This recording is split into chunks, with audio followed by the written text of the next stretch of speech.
Sir বাকী মন্ত্ৰী কেনেকৈ কেতিয়া দিব কিবা খবৰ আছে? অসুবিধা আছে। মই এটা সৰু মন্ত্ৰী আৰু সৰু মন্ত্ৰী মানে মই পাৰ্টিৰ এজন কাৰ্যকৰ্তা আৰু হয় মই পাৰ্টিত ২৭-২৮ বছৰ হৈ গ'ল ভাৰতীয় জনতা পাৰ্টি আৰু চেন্ট্ৰেলতো ৩-৩টা বিভাগৰ মন্ত্ৰী আছিলো। ৭বাৰ ইলেকশ্যন খেলিছো, ৬বাৰ জিকিছো, এবাৰ হাৰিছো। আৰু নিশ্চয় এইবিলাক আমাৰ পাৰ্টি ফালৰ পৰা সিদ্ধান্ত লোৱা হয়, কাক মন্ত্ৰী দিব, কেতিয়া দিব, এই কথাবিলাক পাৰ্টিৰ সিদ্ধান্ত লয়। তেনেকৈ কৰিব। আৰু ডক্টৰ হিমন্ত বিশ্ব শৰ্মা ডাঙৰীয়া এজন যথেষ্ট অভিজ্ঞ ব্যক্তি হয় আৰু ভাল কথা চিন্তা কৰি কামখিনি কৰিব।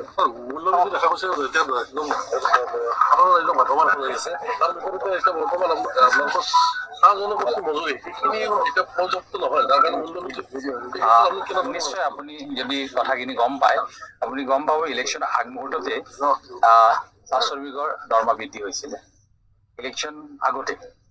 আৰু নিশ্চয় আমি ভাবো যে বাগানবিলাকো ভালকৈ চলিব লাগিব। মালিকো আমি যেতিয়া দৰমহা বৃদ্ধি কৰিব লাগে মালিকৰ লগত আলোচনা কৰাকৈ আমিও ভাবো, সেইটো জনগোষ্ঠী মই ভাবো যে আমাৰ মানুহবিলাক যাতে তেওঁলোকৰ মজুৰিটো বৃদ্ধি হওক, তেওঁলোকে উপযুক্ত দৰমহা পাওক, আমি ভাবো। কিন্তু এনেকুৱা হ'ব নালাগিব যে দৰমহা বৃদ্ধি কৰিবলৈ যাওঁতে আন্দোলন হ'ল, বাগানখন বন্ধ হৈ আছে আৰু হাহাকাৰ লাগিছে। যেনেকে চৰাইদেউ চাহ বাগিচা আজি বহুত বছৰ পৰা বন্ধ হৈ গৈছে, গম পালেনে? তাত তেনেকে হাহাকাৰ লগাৰ কাৰণে আমি ভাবো অসমৰ কোনো এখন চাহ বাগিচা বন্ধ হ'ব নালাগিব।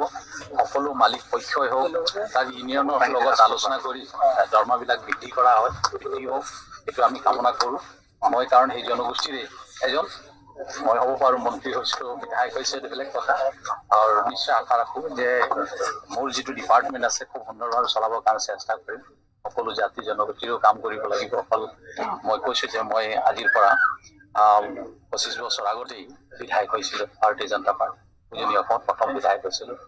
আৰু সেইকাৰণে মুখ্যমন্ত্ৰী ডাঙৰীয়া এইবাৰ মোক দায়িত্ব দিছে আৰু নিশ্চয় তেওঁৰ টীমত কাম কৰিম। মুখ্যমন্ত্ৰীৰ নিচিনা ব্যক্তি এজনৰ লগত কাম কৰিব পাই মই নিজকে ধন্য মানিছো। ভাৰত চৰকাৰো মই ৩-৩টা বিভাগৰ মন্ত্ৰী আছিলো, মোদী ডাঙৰীয়াৰ লগত 3টা বিভাগৰ মন্ত্ৰী হৈছিলো, তাতো বহুত কাম কৰিলো। আৰু নিশ্চয় আশা ৰাখো যে অসমত আমাক সকলো সহায় সহযোগ কৰক, আমি অসমখনক আগুৱাই লৈ যাম।